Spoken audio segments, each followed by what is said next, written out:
యదాల నిజాలు వెలికి తీసే కైజార్ మీ పృథ్వీ టుడే. మాజీ సీఎం వైఎస్ జగన్మోహన్ రెడ్డి విపక్ష వైఎస్ఆర్సీపీ లక్ష్యంగా ఏపీసీసీ అధ్యక్షురాలు వైఎస్ షర్మిల మరొకసారి విమర్శలు గుప్పించారు. వైఎస్ఆర్సీపీ ఆ పార్టీ అధ్యక్షులు వైఎస్ జగన్మోహన్ రెడ్డి తీరు ఆడలేక మధ్యలో ఓడు అన్నట్లు ఉందని విమర్శించారు. కూటమి ప్రభుత్వం ప్రవేశపెట్టిన బడ్జెట్ బాగోలేదని, రాష్ట్ర ప్రజలకు ఉపయోగం కాని బడ్జెట్ అని వైసీపీ కంటే ముందే తాము ప్రెస్ మీట్ పెట్టి చెప్పామని ఆమె ఈ సందర్భంగా తెలిపారు.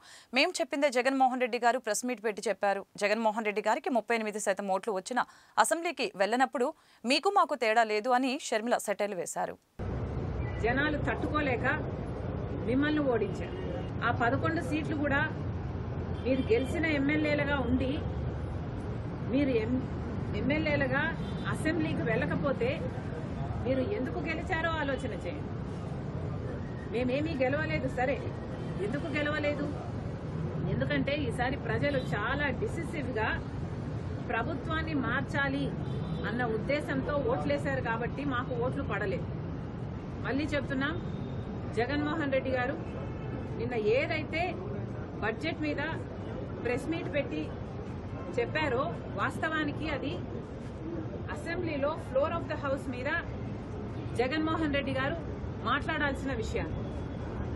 మరి జగన్మోహన్ రెడ్డి గారు అసెంబ్లీలో మాట్లాడకుండా ప్రెస్ మీట్లో చెప్తే మేము అంతకంటే ముందు అంతకంటే బాగా ప్రెస్ మీట్ పెట్టి చెప్పాం బడ్జెట్ గురించి. మరి మాకు జగన్మోహన్ రెడ్డి గారికి ఏమిటి తేడా?